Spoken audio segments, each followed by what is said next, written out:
Le jour de l'enterrement, la famille de Clara lui a fermé la porte au visage. Ses frères se tenaient devant l'église. Leur costume noir bien repassé. Leur visage dur comme la pierre. Sa mère portait un voile qui cachait ses yeux. Elle n'a pas bougé. Elle n'a rien dit. La pluie tombait fine et froide. Le vent soulevait les feuilles mortes autour des tombes. Clara est restée de l'autre côté de la rue. Seule. Une voisine lui avait murmuré la veille que sa famille ne voulait plus la voir. Trop de disputes. Trop de silence lourd. Clara et les siens ne se parlaient presque plus depuis des années. Et maintenant son père était mort. Mort sans un adieu. Mort sans une explication. Clara a regardé le cercueil disparaître dans la fosse. Elle n'avait pas le droit de s'approcher. Son frère aîné surveillait.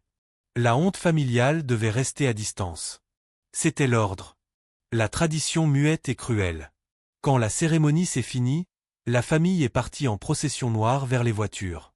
Personne ne s'est retourné. Le bruit des pneus sur le gravier détrempé. Et puis plus rien. Juste la pluie qui continuait de tomber sur la terre fraîchement creusée. Clara s'est avancée lentement vers la tombe. Ses doigts glacés n'arrivaient pas à serrer les fleurs qu'elle tenait. Elle a déposé une simple rose blanche sur la pierre provisoire.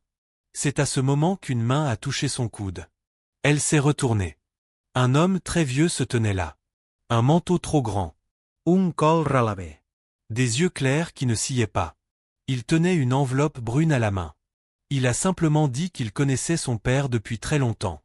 Et que son père lui avait confié quelque chose il y a des années. Une enveloppe.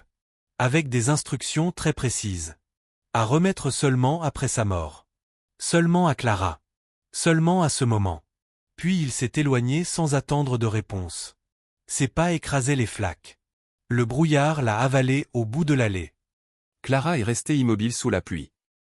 Puis elle a ouvert l'enveloppe. À l'intérieur, il y avait une lettre manuscrite de son père. Et une petite clé. La lettre disait ceci. Son père lui demandait pardon de n'avoir rien pu dire de son vivant. Pardon de ne pas l'avoir défendu devant sa mère et ses frères. Pardon de n'avoir pas été l'homme qu'elle méritait. Puis il expliquait. Il y avait un secret. Un secret qui expliquait tout. Le rejet de sa famille. Les silences. La froideur. Et ce secret se trouvait à une adresse très simple.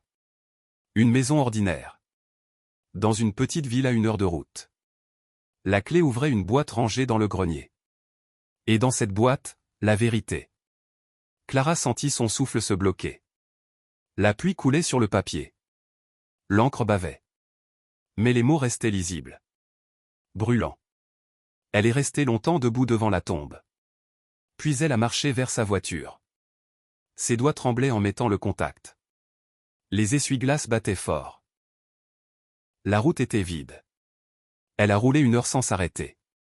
La petite ville est apparue au bout d'une longue ligne droite. Des maisons basses. Un retournement en silence au milieu des champs. Elle s'est garée devant l'adresse. La maison était modeste. Un étage. Des volets gris. Une boîte aux lettres rouillées. La clé que son père lui avait laissée a ouvert la porte d'entrée sans difficulté. À l'intérieur, tout était propre mais figé. Comme un lieu que l'on entretient sans y vivre vraiment. Clara a monté l'escalier. Chaque marche craquait sous son poids. Le grenier sentait le bois sec. Sous une couverture poussiéreuse, elle a trouvé un coffre métallique. La petite clé a tourné dans la serrure. À l'intérieur du coffre, des documents. Des actes notariés. Des certificats de naissance. Et une enveloppe de photos. Elle a sorti les photos une par une. La première montrait une jeune fille brune. 14 ou 15 ans. Son visage ressemblait beaucoup à celui de Clara à cet âge. La même forme de menton. Les mêmes yeux. La deuxième photo montrait la même jeune fille avec un bébé dans les bras. Le bébé était tout petit. Quelques jours peut-être. La troisième photo montrait un couple plus âgé devant une maison en bois. Et entre eux, une petite fille blonde. Souriante. Au début, Clara n'a pas compris. Elle tournait les photos entre ses doigts. Puis elle a vu les noms au dos des clichés. Et les dates. Et une phrase écrite au crayon par son père qui disait simplement ceci, « Ta vraie mère s'appelait Jeanne, elle n'avait que 16 ans. Clara comprit en une seconde.